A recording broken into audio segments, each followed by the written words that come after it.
చిరు వ్యాపారులపై అశీల భారాన్ని మోపడాన్ని నిరసిస్తూ గాజువాక చిరు వ్యాపారులు హాకర్స్ ఫుట్పాత్ అసోసియేషన్ల ఆధ్వర్యంలో జోనల్ కార్యాలయం వద్ద నిరసన కార్యక్రమం చేపట్టారు.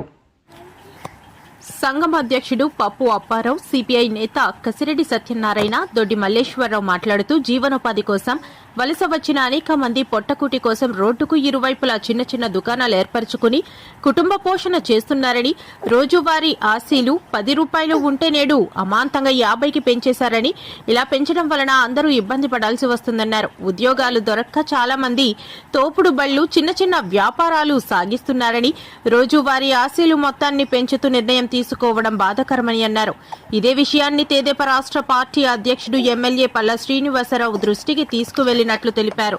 చిరు వ్యాపారులను ఆదుకోవాల్సింది పోయి ఇలా ఆశీల పేరిట భారాన్ని మోపడం తగదన్నారు.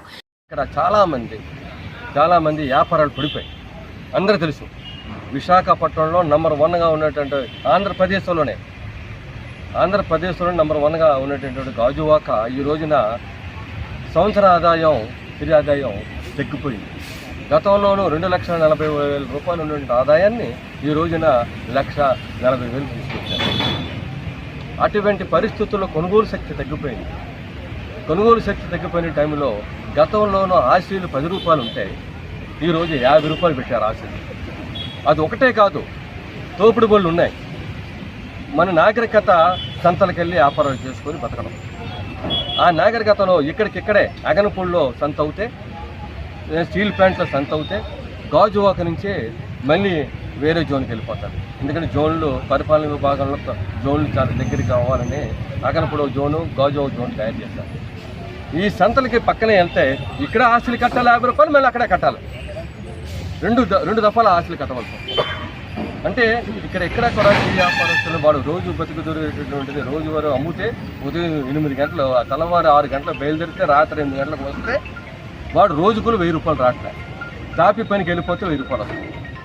అంటే పిల్లలు పోషించుకోగల శక్తి ఈ రోజులో గాజువాకలో తగ్గిపోయే పరిస్థితి ఉన్నప్పుడు ఇటువంటి ఆశలు పెంచడం సామాన్యుల మీద మంచి సాంప్రదాయం కాదు. అందుకని ఇప్పుడు కమిషనర్ గారిని కలిసి వచ్చాం. కమిషనర్ గారు కూడా ఉదయం నాతో ఫోన్లో మాట్లాడడం జరిగింది. ఆయన ఇవాళ కమిషనర్ గారితో టౌన్లో కమిషనర్ గారితో మాట్లాడే పని ఉందండి, వెళ్తున్నాను. జోనల్ కమిషనర్ గారు చెప్పారు. ఇక్కడ సూపర్ నుంచి కూడా మేము ఆశీలు దప్పదపాలు కట్టుకుంటూనే వస్తున్నాము.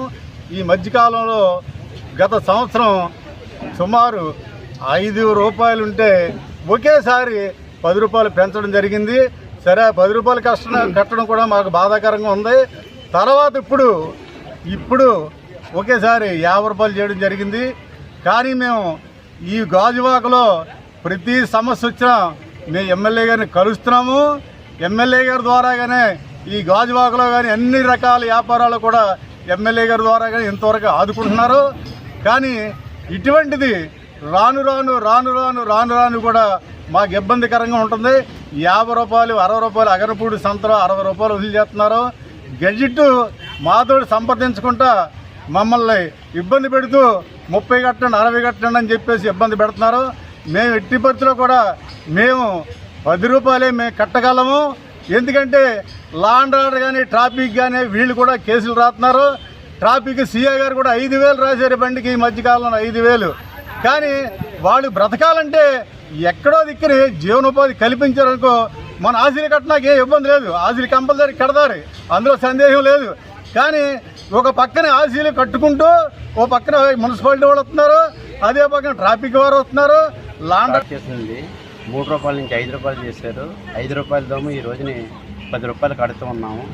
దాన్ని ఈరోజు గెజెట్లో తిక్కమక్కగా 30 అని 50 అని ఇష్టాసారంగా గెజెట్ తయారు చేసి మా చిరు వ్యాపారస్తులందరినీ, వివిధ రకాల వ్యాపారస్తులందరినీ కూడా అర్థం కాని పరిస్థితిలో వాళ్ళు మా మీద కూడా వాళ్ళు కూడా ఒత్తిడి తేవడం జరిగింది. మీరు రేపటి నుంచి 30 కట్టాలి, 50 కట్టాలి, 20 కట్టాలని.